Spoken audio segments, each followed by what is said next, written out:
Okay, good afternoon, everybody. Welcome to the panel that's focused on how to gear your college degree, or what are you doing now? Maybe you're done with school, or anybody who has an interest in engaging the independent, the indie community, the social community, mobile community, or basically anything that's probably not a traditional AAA studio.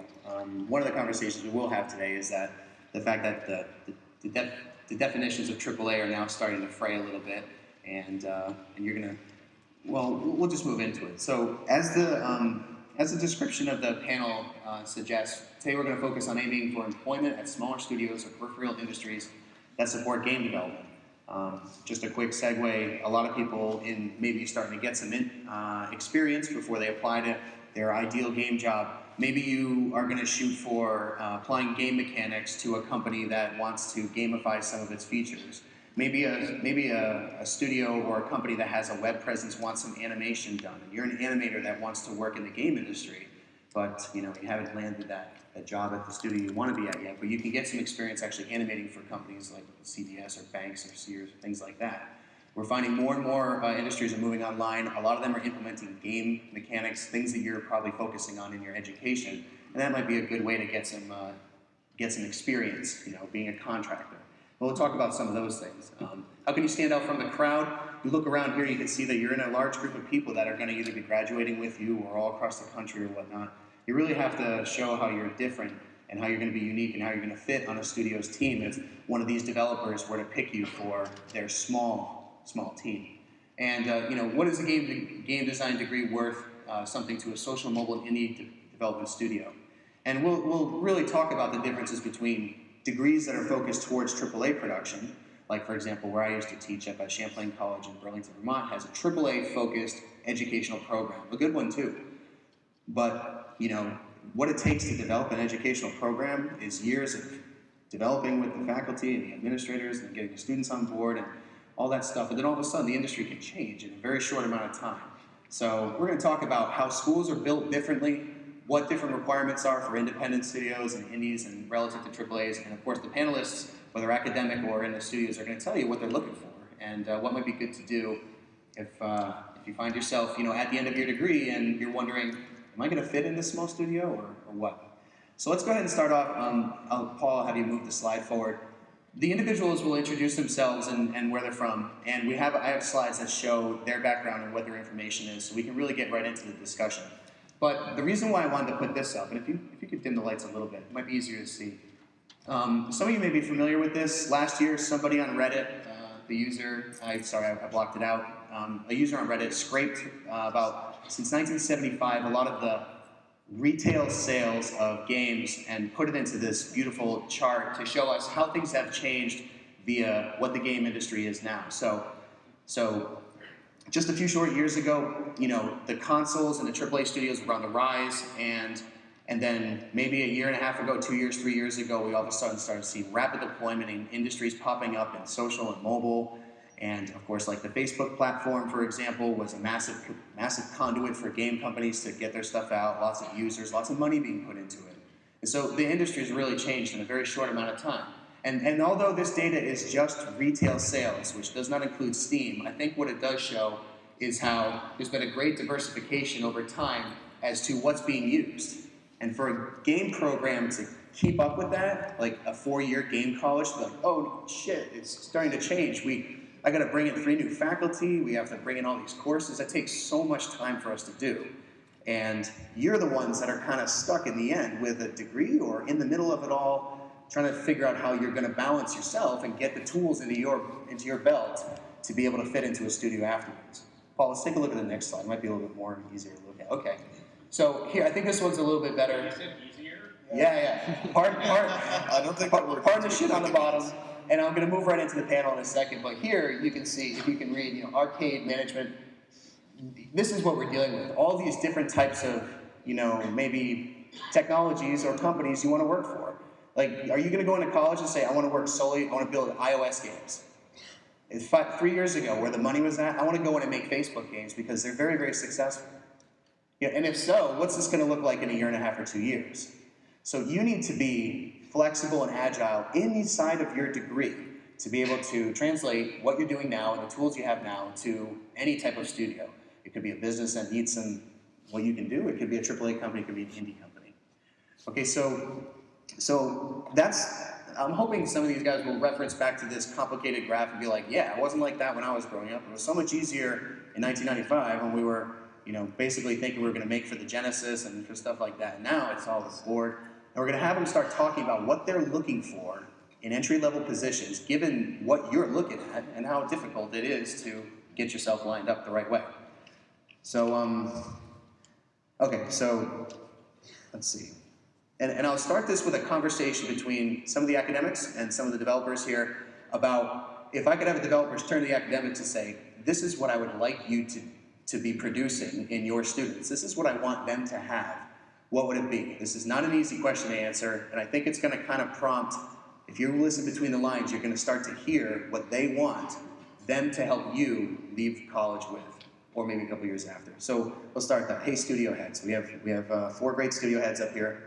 What advice or changes would you tell the instructors of your future workforce? And anybody can start. I'll chime in. The thing that we ask for when we get a resume at our studio is to show us the games that you've built. And very often I'll get a resume where a student had gone and got their degree in game design or game development, and all they have to show is like 2 half-finished school projects, nothing that they've actually taken to market. And I think that is a very, very important first stepping stone for us to be able to play through games that they've built, and also just a huge step forward for a developer to have a game that they can show off that other players are already playing and they've gotten feedback. So I guess taking games to market while you're at school. So if I could actually build on that, when students are graduating school, you notice there are some students who are just so focused on some minute role, like they want to be an animator, and then they want to show you their portfolio, and you look at their portfolio, and it's just not that interesting. But then you talk to other students, and they've been involved in the game design club, and they've been on teams of 3 people, 5 people, 10 people, and they understand a lot of the group dynamics that go in to making a creative project that's not just your personal baby. And I think that's really important. And a lot of those students are really valuable because, Ichiro and Elliot can empathize. When you've done this for more than 10 years, you're not on the bleeding edge anymore. And we really rely on people who are much younger than we are to introduce us to things like Let's Players on YouTube, or even Street Pass on Nintendo DS. You bring a lot of value to an indie studio, which is very small, but I think having that experience in a team setting where you've made rookie mistakes, you've made group decisions, and you can kind of jump in and just add value from day one is very valuable. Okay, so by way of background, my name is Ichiro and I run Deshabon Games. Has anybody heard of us here? We've done Drunken Robot Pornography, we've done Reckless Disregard for Gravity. We've been around since 1999. How do you spell that? That's 25 letter A's in a row, baby.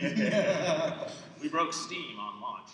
But I've seen many studios come and go. These are small studios, these are big studios, and here's a spoiler for 2014. I think that we're seeing...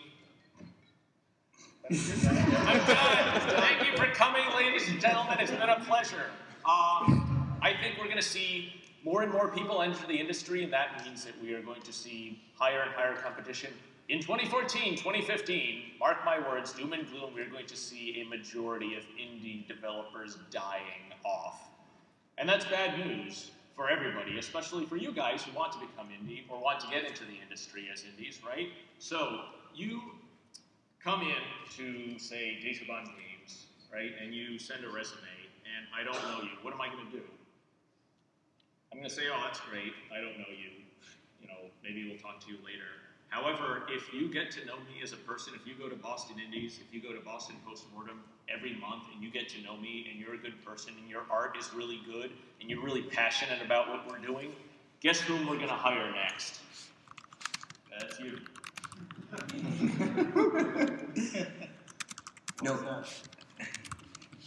Actually, Dave, you said something in the beginning, and I want to ask the academics to comment on it. What's in your portfolio, what's not. And I'm finding to be in an independent studio, oftentimes you're juggling many balls, you're wearing many hats. And now, before I left Champlain, they were just starting like a marketing or production, a marketing component to the wing of the curriculum that was their game design program. Now, especially for indies, having some business experience, having some marketing, maybe some of these things that are outside of the game development curriculum is extremely valuable. And I'm curious, for the academics, Mark, Paul, and Farley, how difficult is it, but also how seriously do you look at the flexibility you're giving students? And if you could tell them, you really should be trying to get a minor in economics or minor in marketing or minor in whatnot. What do you recommend to these people that are entering static degree chains, but you need to have flexibility to be an MD? Mark? Sure. Northeastern's a big place, and so we have a business school, and students are welcome to take a minor in business. And a lot of the students that we get, because Northeastern has things like co-op, we get a lot of indie-minded and students who kind of want to go an alternate route. We don't get quite as many AAAs as some of the other programs, because a lot of our students, they go out on co-op and they're like, this is awesome, I want to make games right away. I want to have a wider skill set instead of being a really big expert in a single thing, and that's what they tend to go for. And so I highly encourage that. We do offer courses in business for games and just business in general.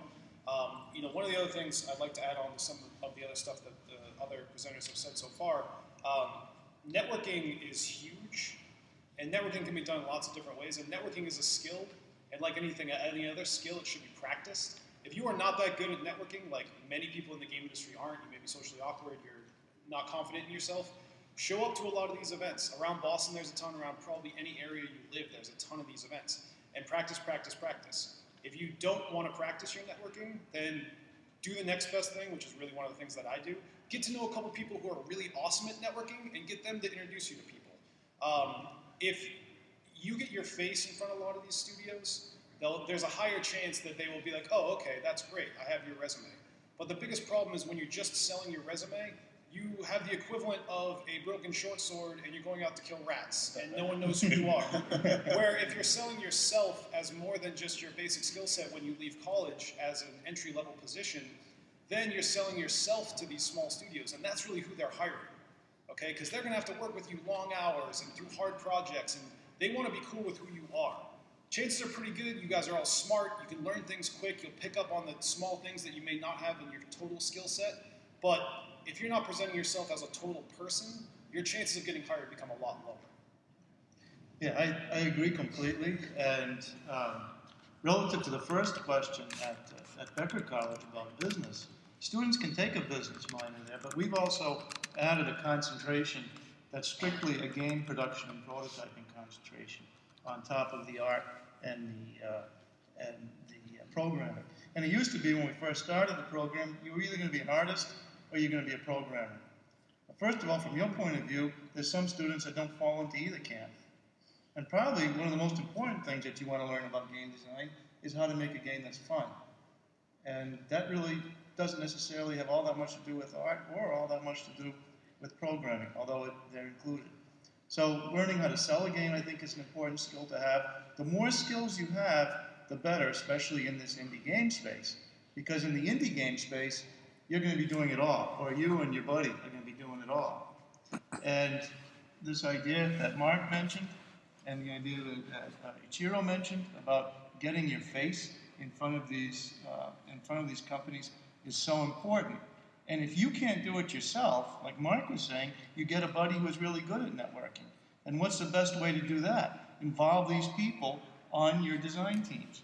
So you have a team that's making a game, and you've got one person that's going to be doing the marketing maybe, or maybe you're all doing the marketing and you're learning from the person who has that skill level. You're learning from the person who has the art skills. You're learning from the person who has the programming skills. or the music skills, or whatever it happens to be. And I know, like where I am in the program that we've created, we've tried to create it towards the skill sets that you want to accrue in your toolkit, because that's what's gonna sell you to the industry, and that's what you have to be able to show in your portfolio. And if you only start thinking about your portfolio when you're a senior, it's way too late. You've got to be thinking about that when you're a freshman, adding to it. Everything you do, you know, it can't be the first time that it's been thrown in the portfolio. You've got to look at that piece over and over and over again and make it better. So I mean, I think those are the kind of things that you've got to be thinking about, expanding that skill set. If you're an artist and you know how to do 3D modeling, you're probably not going to be doing the 3D modeling the same way you're doing it at school that you're going to be doing it at the studio. They're going to teach you how they want you to do 3D modeling at their studio. So you've got to concentrate on getting some of those basic skills down, whatever those might be. And entrepreneurship is absolutely one of those skills. So I'd like to add, because we're a new program, Fitchburg's been in a really weird place. It's actually like brand new. We just got our freshmen, and so one of the things they asked me when I interviewed there is, what would you do if you were going to start a program this year? And I said, wait another year, because of how drastically everything has been changing. But on top of that, when you look at the changes that are happening, even if we waited another year, I mean, it really was just because, you know, the PS4, the Xbox One was coming out. There was still the question of indie. So even the question of what is an indie game is something that, you know, we have to talk about all the time.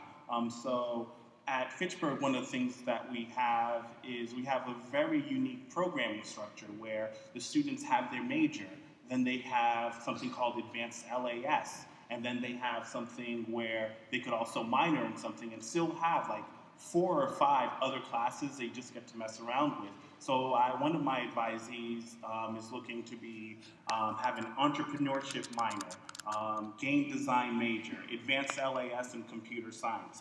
That's the way that he's going to tackle looking at, you know, where to go. Our game design club has just started out, and one of the things that everyone is really learning is how to use the motion capture. Because it's one of the places where, you know, I think every educator here is gambling that they're kind of psychic in a way where we know what's possibly going to happen next. And I'm going to tell you right now, we don't. It's an educated guess. We lost that bet. Yeah. See, so for us, one of the things is that I've betted on, and this is like my argument with my colleagues, is that motion capture is going to come down very cheap, and it's going to be something that is going to make this idea of an indie game almost disappear, where we're now talking about 1 AA titles, because, you know, I think that the time it takes to develop, as that gets cut shorter, and this is just historic in all of game design, is when production is able to be cut down and get shorter, the quality goes up, because, as these guys said, they're looking for quality individuals to be around them, work late nights. There are some companies where you can punch in and do a 9 to 5 because they have such big budgets, and that's what they'll tell you. And then crunch time comes, and now you're working a 9 to 5, and then you're following it with a 5 to 9. Maybe you see your family for the 3 weeks before the game's launched. Maybe you don't. You might end up getting divorced. And the question is, was it worth it? Like, that's the thing. Run away! This is a passion. Like, this is a passion. It's not. This is, you know, and It's much less fun than playing games. It's a lot less fun than playing games. No way! You're doing it wrong. When you're just learning, like with my students, when they're just learning, one of the things I tell them that this is a business. If you came into this because you're a fan, great. Make your one game, get your minor, and then go be an accountant or whatever it is you want to do. I mean, and I don't say that to take anything away from my accountants. I wasn't doing tax deductions correctly. My accountant got me another $3,000 that I just been giving away. So I love you guys, but this isn't the thing that you do if you're not passionate about it. So yes, in Boston, we are more than blessed. We have the Unity Developers Group, we have the Boston Indies Group, we have Postmortem, and we have all these things. And I've actually taught at Northeastern, I've taught at Becker, I taught at Mount Ida, I taught at most of the colleges. And one of the things I've always told my students is, how come I've never seen you before? You are not at any of these events. And then they're like, I want to get an internship. We have a co-op program at Fitchburg as well. It's structured differently from Northeastern's, where they go out, they come back, get more training, and they go out again. So we kind of front load our program. So at the very beginning, you are taking your production, you're taking your game classes. And it's funny, I know that we have a couple of the students here who think that I am just the meanest person on earth, but everybody here has said the same thing. If I don't know you, then I don't care about you. If you're not developing something on your own, then you're not going to work here at 12 o'clock at night. Make that tough call. Honey, I know I said I'd be home for dinner, but I swear I'll take you to a nice restaurant tomorrow. No, that's it. There should be balance. Even when we were crunching for Drunken Robot Pornography, I said to my wife, I am done with work at 6 p.m. And that's important. I think we need to change the industry that way, but maybe that's another talk. Yeah. So that's the thing. The indie guys are the ones who are changing the industry like that. Everyone up here, I'm pretty sure, remember the EA scandal and everything. And so now that's kind of dying down. But it's just one of those things. It's going to happen once or twice. If it starts happening too much, like you said, everyone, get your Scrum hats on, your Agile development, waterfall hats. You say, this is the new structure, this is the way it's going to go. The only thing that I think really makes an idea of an indie being an indie, you don't have a publisher.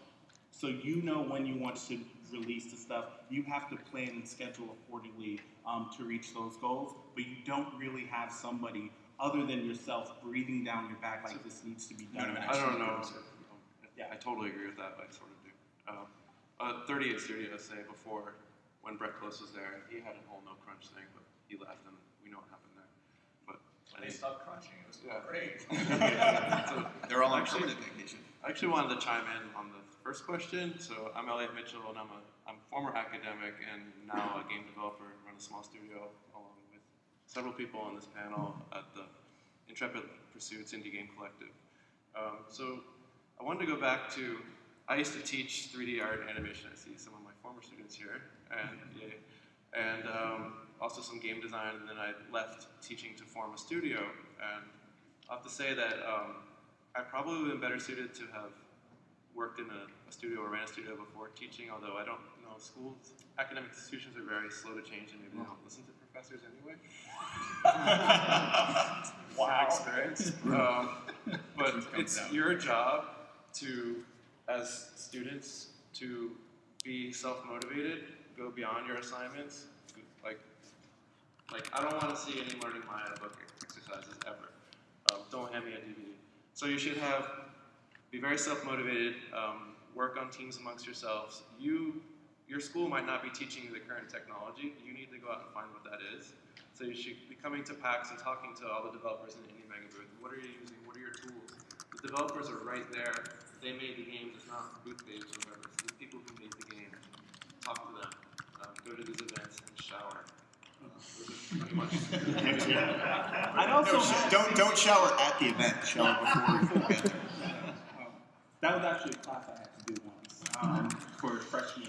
I will be showering on a special. What the fuck kind of class do you teach? And that's when the panel went off the rails. Thanks a lot.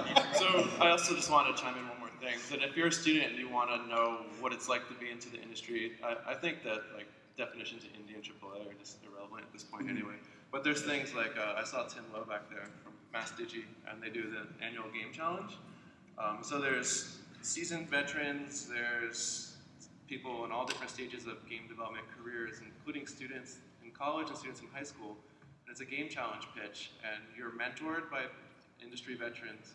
You see these pitches, there's keynote speeches and talks, and it's really educational. It's sort of a glimpse into what the real world problems are and how to talk about your game and learn how to do that while networking, and maybe you'll win a prize. I don't know. So I'd actually like to ask a question. Just show of hands, how many people are within about 90 minutes of Boston? Okay, so I'm assuming everybody here wants to make video games because that's why you're here. Of the people who just raised their hands, do you recognize a lot of them from Boston Indies or Bug? Because I'm thinking I don't. I see a bunch of WPI t-shirts. I went to WPI. I should know every single one of you. So I guess the point that I'm making is if you want to do this professionally, that means you do it better than a layman, and that you've put a lot of time and effort into making all the rookie mistakes and figuring things out. And to kind of piggyback on a lot of what you guys are saying, we have all these things out there that are on the internet, free and open. We're pretty friendly. We don't bite most of the time. And you guys should be doing projects as students, coming up with crazy stuff and bringing it to Boston Indies demo night and showing it to us. I'd also like that everybody here should get a theme song and make a montage of their head of what are they doing to reach their goals. So if you're sitting there and you're playing the Rocky theme song and all you got is I modeled this thing kind of sort of good and it's over, like that's it, that's the entire song, you're not doing enough. But if you put sat in traffic to get to postmortem, if you said looked all over Boston because I could not find the address for this place, then you're on the right path. Because there's even some groups I forgot that, so there's like MIT that meets occasionally to talk about this stuff. And then there's like two others that I really just cannot remember off the top. I put together a blog post on the Indie Game Collective website with a list of top 25 meetups in Boston area. Yeah. But I like the idea of having your own personal theme song, which defines your goals. However, so everybody here next year should show up with a boombox. the theme song. However, those goals, that's the critical thing. You might have a great goal, but in the grand scheme of things, it may not be that great. So one of the important things you have to learn is how to assess the value of the goals. If you want to make games that no one is interested in, that's okay. You might meet your passion and your personal satisfaction out of that. But you have to really rigorously assess the value of those goals. You have to listen to what these folks are saying. You have to listen. You have to see what kind of stuff is being sold out there. Which booth has the most people, is attracting the most kind of people. What are the people that are playing these games interested in? And you have to assess your goals relative to that. Assess your goals relative to not only is this something people want, but is it worth paying money for? Are they willing to actually shell out $60 for a game, or to pay whatever it is that Steam wants for the download for that game? So have a goal, but rigorously assess its value as well. And I was to say that one of the top goals that's been defined so far is to start building out that network. And I think a lot of folks, you can go to the local meetups, and that's great. But in terms of actually establishing a relationship with someone, try to find studio heads or folks that work at studios that you'd like to work with one day, and find ways that you can help them out. So, for instance, Jonathan Munoz. I'm sure you guys have met Jonathan. Yeah. A local Boston kid, went to college around here. Went to Becker. And he really wanted to get into the industry. And he would play our game the nights and weekends and send us QA reports every Friday night. I never asked him for that. And it was amazing. This was stuff we were actually working on. And he gave us insightful advice. Now, I didn't end up hiring him. I actually paid him part-time to keep on doing QA, and then I helped him get a gig at Riot.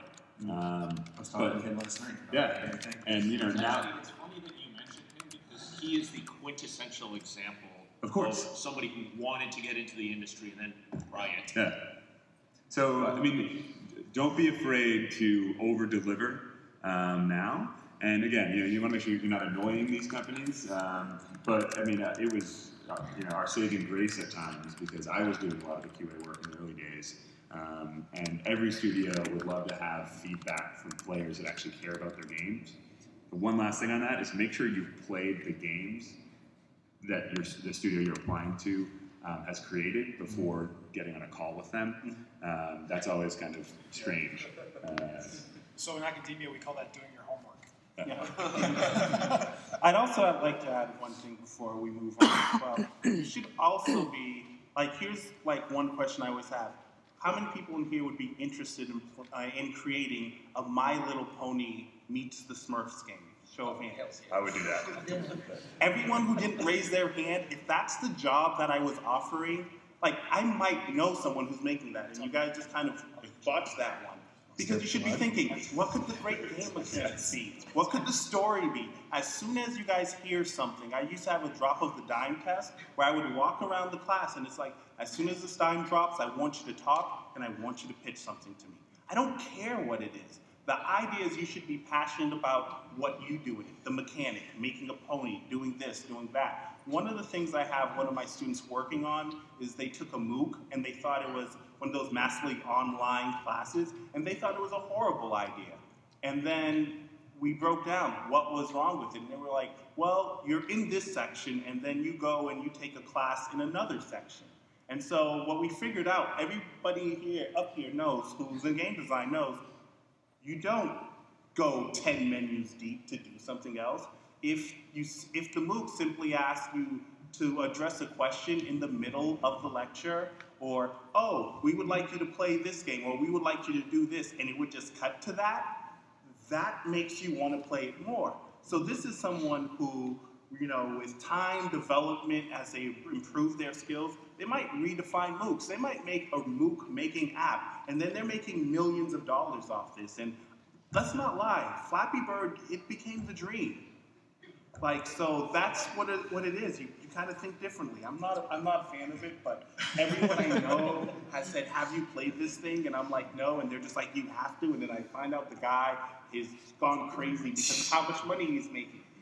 It's my problem too. I want that problem. I think he went crazy because a bunch of people showed up on his lawn and said, I hate you, right? Yeah. The money was he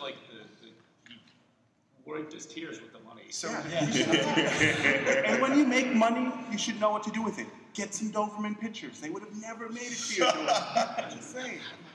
So I actually want to piggyback on a point you just made, which is one of the really important things you can practice in college, which you can't practice in the real world, is articulating your points, is putting your thoughts in an expressive manner, not writing an email and writing a paragraph, something that could have been said in a sentence.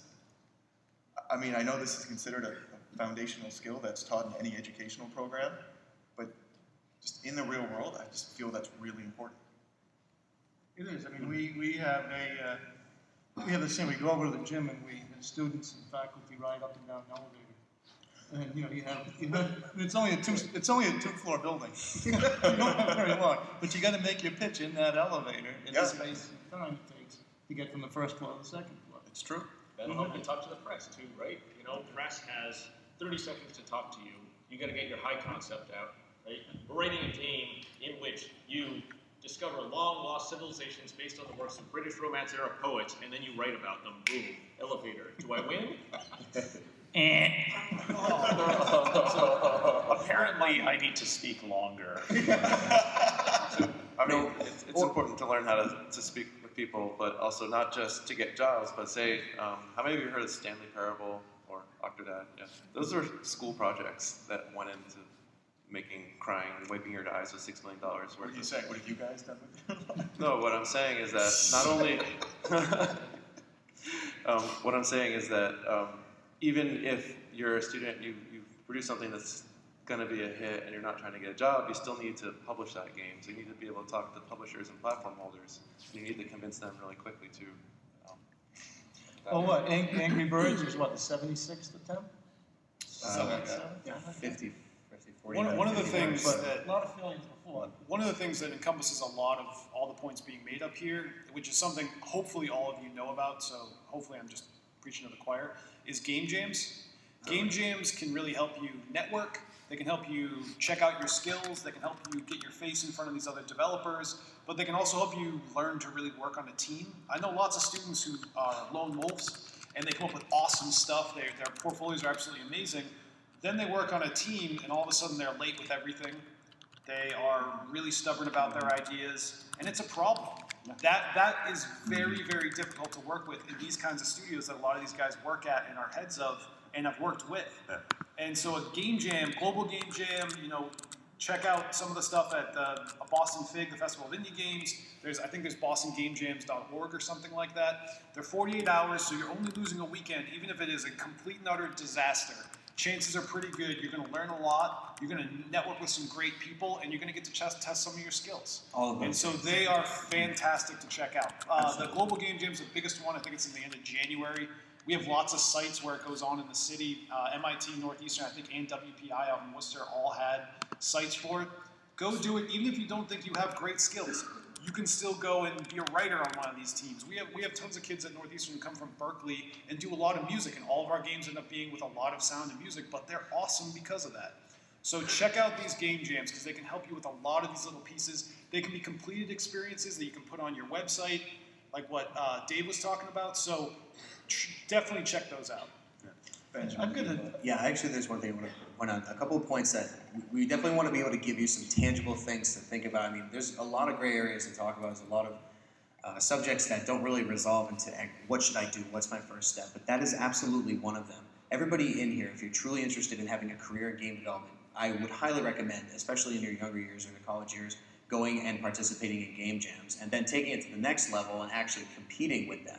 If you are able to develop some, maybe even if you take one of your school projects and it turns into a game jam to try to put a new feature on it, if you end up being able to take something like that and going to the Mass Digi Game Challenge, you'll see what this whole iterative process is like jammed into a weekend, and you'll have industry people to guide you along the way and then judge you and give you the best feedback you can possibly have. That's absolutely something that, if you haven't written it down or if you've never heard it before, I'm glad that you're hearing it here now, is community events that force you to develop, communicate, and be on teams in short periods of time where you rush and get stuff out is the greatest learning experience you could have in regards to making games. The second thing that I think is an incredibly tangible thing to take away from this panel is they say make games, make games, make games. And of course now you're probably trying to do that and shuffle all your classes. Okay, it's not so easy. But making the games is one thing. I'm sure they'll all speak to the fact that anybody who attempts to publish, because that's when you start to deal with all the other facets of game development. That isn't just the creation of the game. It's dealing with people. It's communicating about it. It's the money. It's the advertising. It's the marketing. You have to have a business plan. You got marketing plans. All these other things about the industry all of a sudden come onto your head, and you're like, whoa, I just want to be an animator or something like that. Or I'm the programmer. But if you have a team of 4, a couple of you are going to have to wear some of the business hats, marketing hats, advertising hats, and so on. So publishing the game and running that gauntlet is, when you go to speak with an independent studio head and you say, yeah, I was, I had a game, I had a mod on the free space mod, and I created this so much, and I had a lot of community behind it, and they really pushed me to try to publish it. And so I went through with it. That story that you're going to talk about with them is going to be, they're going to love to hear it because they've run that gauntlet too. And even if you still, in the end, want to be an animator or a programmer, the fact that you had to learn those other skills and walk that path that you never thought you would really shows the passion that you're going to take this to the nth degree to get it done, but also that you understand what all your other team members are eventually going to go through, regardless of the size of the team. So that's a very tangible takeaway: is make games. Yes, focus on your studies, do well in school, but publish. That's really where you're starting to separate yourself from the crowd. And this is coming from somebody who's never done that, so I'm sure that they can speak to that being. Yeah, I was actually on a panel yesterday in this room, and Rami from Bland Beer was talking about game a week. And he basically himself said, I'm going to make a game a week, and he did it for 30 weeks straight. If you're very serious about getting into game design, that's how you do it.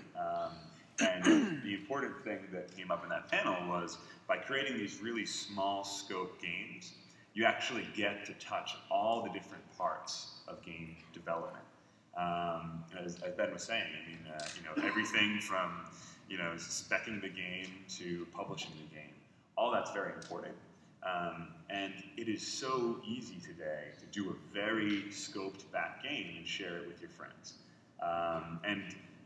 The other important thing is it doesn't have to be perfect. By giving yourself 1 week, Sunday to Sunday, to create a game and saying, no matter what, even if this thing looks like shit and breaks every other time, I'm going to share it with the world and I'm going to get feedback. Well, correct me if I'm wrong. The guy that made Flappy Bird, and I'm sure many of you have done that for your Game 1 projects or whatever it is, but did he actually publish it? How did the world find it? Did he had to go through the process of like, I'm just going to upload this to the store or something like that? I don't know. I don't know the story. He actually walked away like, I don't care. I'm going to take this little thing that I made, my little gold nugget. I did it. I made a game. That's more than I've done, so I would be pretty proud of it. I think it was a joke that was slightly less funny than Soda Drinker Pro. Hitting a little home there. But I want to agree and argue with you at the same time. So some of you who want to look at possibly AAA or just thinking that, everybody who's done indie games, they don't know what they're doing. I could do better. I've met a lot of those students before. Wait, really? Do they say that behind our backs? Which ones? I want names. Yeah, there was a student who actually said that in front of a developer. That's actually when I was in school, though, so I've never heard of their name ever since then. But one other thing you could do is, and this is kind of what's expected of the release process for a AAA. And once again, I'm just throwing these around so you could get an idea of the type platforms that these games end up on. So instead of a game a week, you could make a level a month, or in fact, just one level with all your mechanics polished completely through. Because then if you go to a publisher, you could say, look, we could actually finish this. This is one level. I can now go and make 8 other levels. All the background mechanics are made. Most of the art styles have been figured out. This is actually one of the most important parts of the process is, can you schedule things out? Can you get things done? I mean, a publisher could hear the greatest game idea in the world, and then can you deliver? And that's going to be the same thing that an indie studio is going to ask you as well. So if you don't make a full game, you can sit there, take one level, and polish the hell out of it, and it'll be just as impressive. The one thing making more games will do, it's going to basically just give you more. And when he says make more games, I don't think you mean like make 7 first-person shooters. It's make a puzzler, make a first-person shooter, learn how to blend the genres.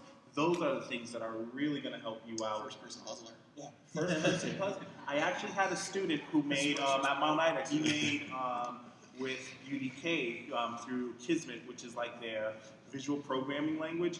He made Tetris. In Tetris, you were a guy who was trying to avoid the blocks, and you were trying to actually go all the way up to the top of the castle to save the princess who wasn't there. Sure, it sounds just like Mario and Tetris, but it was Mario and Tetris all together. Nintendo didn't think of that, and he did, and he made it 3D. Woo! But I think the main point though is to be able to show something finished, start to finish. Yeah. Actually, can I piggyback on that? Which is, it's much more impressive to have one awesome thing that you've made than to have a whole portfolio of stuff that's good. Oftentimes, good is the enemy of great. And if you're going to join an indie company, an indie studio, everybody pulls more than their weight. Everybody wears multiple hats. You've got to be able to do something that's going to be in the hands of a gamer who's playing your game. It's not going to go through 20 layers of quality control after it leaves your hands. But does great means perfect? Great means interesting. Well, one last point I wanted to make is when you are a part of an indie studio, and again, great point in terms of, you have to determine where you want to end up. If you want to go AAA and spend years on a title, or if you'd like to go for the indie approach. Both have their pros and cons. But at an indie studio, you'd be wearing multiple hats. You'd be hopping from one task to the other. And the cool part about that game a week concept is there are toolkits out there. You don't have to be a great artist. You don't have to be a great level designer or engineer, but you can do it. You can build a simple game in in 1 week. And if you keep on doing that over and over again, you're going to pick up these nuances throughout the process, throughout the cycle of development, that will be, extremely valuable to whoever hires you one day. Oh, can I just do a quick survey? How many people are engineers or studying programming? How many of you are just consider yourself artists? And how many are game designers? Anybody in marketing or business? Marketing, Production? Yeah. So it's really important for artists and engineers to be able to speak with each other. I've had a full-time job just being, I guess it's called technical director. Yeah. Artists should learn about things about coding and things about engineering so that when an engineer has a question about something, you can do what they want, and vice versa. Engineers should understand something about art. So I think there should be some. Can you give an example? Right. Can I? I'm going to get slightly more concrete on that. If you want to go into an indie studio or any small studio, social, whatever, then on top of that, you should also learn to use the other software tools that they're using, not just Maya or Unity or something like that. But if you're an artist, you should still know how to check in things in GitHub. You should still know how to use a version control software. You should still know how to look at Trello or whatever kind of project management software that the studio you're looking for is going to use. Because there are people wearing multiple hats, you may have to play the role of project manager on some small part. You may have to help one of the programmers just get something uploaded. So knowing those kind of slightly external softwares or something like that, whatever packages they use and their processes can really help you get out of the pack and show that, yeah, I am ready to be here. It's not just that I have Maya skills or whatever. It's that I am a team member as a game developer of any kind, artist, whatever, and I am ready to go in here. You can just slot me in. You don't have to get me up to speed on all these little intricacies that I didn't learn about in school. You're ready for it.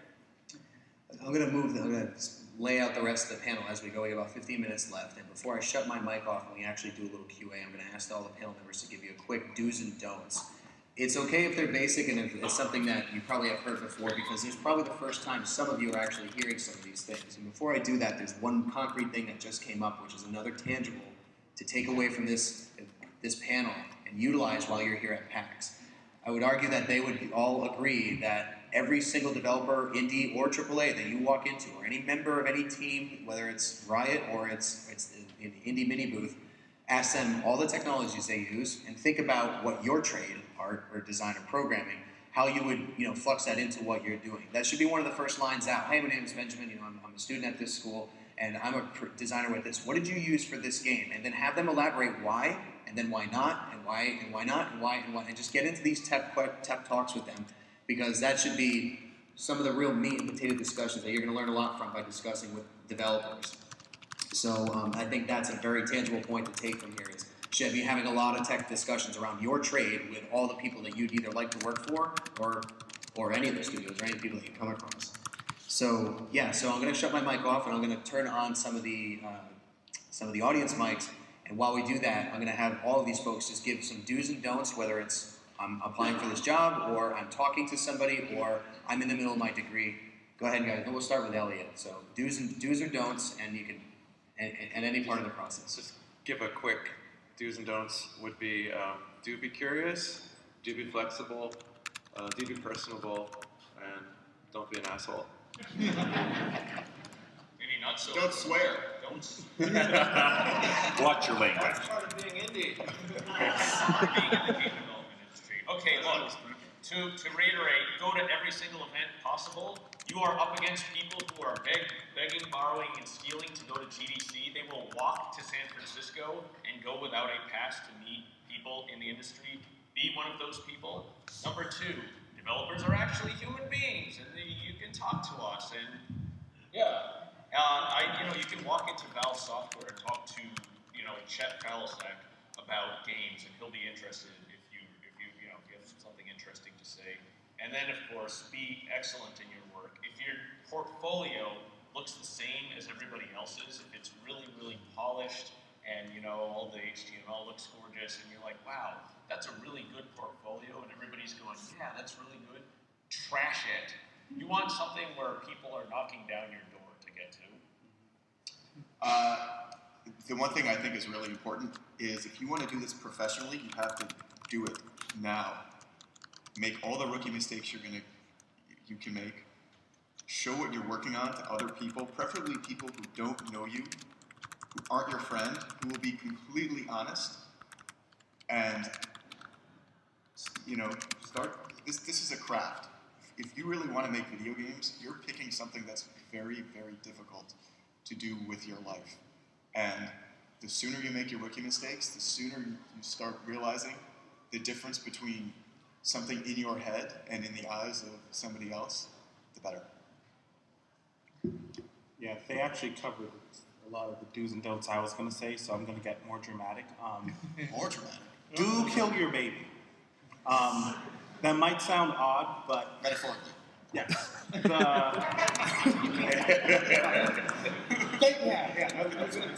Thanks for jumping in. So that great, beautiful idea that you have, something that I like everybody to try every now and then. So one, learn something new every day. Like it's your craft, you should focus. Learn something new every day. But when I say kill your baby, that great, beautiful idea that you have, for no reason sometimes, just rip it up, toss it out. Invest in something and get rid of it. The more you do it now, where these are great ideas you have, you think it's going to work and you get rid of it, the better it'll prepare you for actual production. Don't get attached to your work. It's the process, not the final product.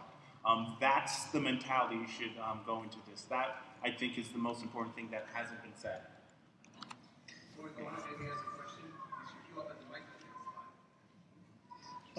Some of the things that I said on the panel that I think are really critical are, concentrating on a skill set. That's not going to do it for you in this game space. So, expand. Learn the whole process, start to finish. Learn how to lead and how to follow, and also learn the discernment of when you've got to do one and when you've got to do the other. And I'm going to steal two more do's from a talk I heard recently from Thomas Friedman, who says, always be in beta, which just means don't sit on your behind. Mm-hmm. It's never finished. And the last thing is have pride in your work. And what Friedman says is think like an artist. Artists sign their work. And I don't mean this isn't just to the artists out there. Think like that. Have pride in what you do. It's your name that's going on it. I'll be quick. I receive dozens of emails a month from folks that want jobs in the games industry, and very often there's cover letters. Don't send me a cover letter. Send me a link to your portfolio so I can see what you've done. Feel free to put a link to your LinkedIn profile, and give me some actual response to games we've created. Mention the games we've created. Play the games we've created. That'll make me pay attention. Beyond that, go to these events. We talked about game jams. Definitely go to the Mass City Game Challenge. Those types of events are where you're going to meet the people that you're going to start your studio with, or the people who are going to hire you to work at theirs. Mm-hmm. I'll be really quick too. Do have a personal website that has your portfolio on it, and do not put anything on there that you're not incredibly proud of. One last thing to say before we do take some questions. The next panel that's coming in has a substantial setup, so we're clearly not going to get to all of these. However, these people, by being on this panel, know that you're going to approach them with questions, so don't be shy to approach any of them with any of these things. And we'll probably be able to take a few of these, but afterwards there is a little queue area, and around it, if any of you have time, just right around the corner, we'll continue this conversation, move everybody right out there. Can I say something as well? So I'm going to have to run after this panel, but we have Dejavon has a booth in the Mega booth area. Dejavon, Disco Pixel, and the Tap Lab, Dave, we're all right next to each other. And you can just come and talk to all of us. And you can brag about your paper airplane skills. Yeah, and I actually have to run after this panel too. But I'm down at the Soda Drinker Pro booth, so you can find me there, and I'll talk to you about anything or put you in contact with any of these people or any people who I'd recommend you speak to. But we do still have First question. 5 minutes, so let's hit it. Okay, so if a student has completed projects that they've uploaded, but they wanted to reach people outside their immediate friend group, do you have any recommendations for marketing or even just trying to get it into the hands of other players? Yes, Boston Indies demo night. And be completely, totally shameless. Be a shameless self-promoter. Any recommendations for online, like trying to get that to people online, or? You could do a cheap spend on like Facebook of literally $50, $100 and get a bunch of people to download and check out your game. Doesn't matter where it is, just give them a link to either the App Store or to, if it's a web game, a link to the web game. Also, go to Starbucks, walk up to random people and have them play your game. Guerrilla game pitch. Yeah, exactly. Okay, thank you. Next. Hey guys, so I'm a senior at the Savannah College of Art and Design. SCAD. Yeah. Their program is really heavily tailored towards AAA, like getting into AAA and everything about it. I love indie, but it's also really scary to me, especially about the concept of hats. I consider myself a systems designer. I also consider myself a level designer, being a producer, and I like working with a bunch of different engines. But they kind of like force me to, okay, only do system design. Don't tell anyone about being a level designer. Don't tell them about doing this or that. So, on the topic of like hats, I'm scared to pick up like other things like modeling. I know how to do it. I know how to do UVing and texturing. I know how to do these things. But I also know that there are many people who are a lot better at it who don't really bother with scripting or anything like that. So, is it worth saying that you can do this hat if it's a crappy hat? Or at what point is your hats enough hats? If it's half decent, I think that it's okay to mention that you can and you can get better at it, but do the things you are best at. A lot of what you said was in being a producer and everything. So if you're great at being a project manager, everyone could use one of those. So I'd go with that as a strong selling point as well. Yeah, I would say you bring something else up, which is there's nothing wrong with going to a AAA company and just devoting yourself and doing something really well and learning for 5 or 10 years and then going indie. I made AAA console games for 10 years, and I've made indie games since 2007. I haven't starved. If you can get a job like systems designing, systems engineer, and pay your student loans off, you're probably going to be able to be a better indie after that, not starving. Yeah. But I think what you lead with in terms of a hat is what you have the most demonstrable evidence of, that you've done work in that area. Awesome. Thanks, guys. Hey, so my question's about programming. So every single person from the industry, even indies, tell me I should be learning computer science, not game programming or interactive media or any sort of game-related degree. And it seems that the image of the game design or game whatever degree is just sort of illegitimate at this point in time. So do you think that over time, do you think it's going to get better or worse in terms of the students they produce? So I was before I left AAA, I was a lead programmer on a pretty big console game team. And I think that the thing is, when you're learning engineering, there's all sorts of foundational things that are really important to get down. And the game stuff almost sits on top of that. And so at my last indie studio, Quicket, one of the engineers had this great interview question he'd like to ask, which was, how does a hash map work? And there are people who this is like a fundamental computer science thing, and there are people who would be like, I don't know, you make a hash map, and it's like an associative array, and it's not. And so I think it's really important to understand the fundamentals. Before you can do the fancy game stuff, you have to understand the nitty-gritty. And I've been asking what that is later. So two of my people on my team have game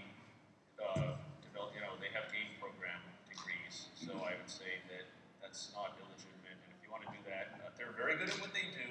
They know how to program a hash map, or at least the engineer does. The artist probably not so much. You have an artist who doesn't know how to program a hash map? Actually, he's a One of the other things I would say really quick is that a lot of times a degree is a box that gets checked or a door that gets opened to you, but that's where your portfolio can really take you above. So having your degree is great, but even if you are a programmer, you should still have a portfolio, you should still have code samples and all that stuff, because it'll only get you so far, even if it's the best degree in the world. I have a PhD, and it opens doors for me all the time, but it doesn't get me where I need to go. I actually think that's a really valid point, which hasn't really been touched on, which is, a degree, it's nice, it makes your parents happy, but this isn't 1965 where that's what corporations are looking for. If you have a really impressive piece that you've made, that's almost more important. We got about 1 more minute, so 1 more question. But please, guys, don't let them go and get these guys after the panel. So you talked a lot about networking opportunities in around the Boston area, but do you have any recommendations for where one would go to find out about opportunities for game jams and other networking opportunities in any area? It's called the internet. But seriously, check out Ludum Dare, Global Game Jam. I mean, there's so many. I mean, I ended up working with a professor out in Iowa, speaking at a game jam out there, and I held what you call it, Paranorman in my hand, because the guy was from Leica. As I said, if you're just shamelessly self-promote and just understand shyness is death. Unless you're going to walk up to somebody and say, I like to kick puppies, and you have like that sort of issue, then you should just go up and just say hi. It's a great opening line. Than Ichiro Land. And most people here are Deja Vu. So two things I would say really quick would be the International Game Developers Association. Check them out. Become a student member and just see if there's chapters in your area. The other one is the Global Game Jam is all over the place. And if there isn't one near you, offer to become a site sponsor and find a coffee shop or a library or something that'll let you develop there, and then you'll see your community grow. People come out of the woodwork for that kind of thing. If you don't have one, be a leader. And we're out of time. I live 2 hours away and I drive in.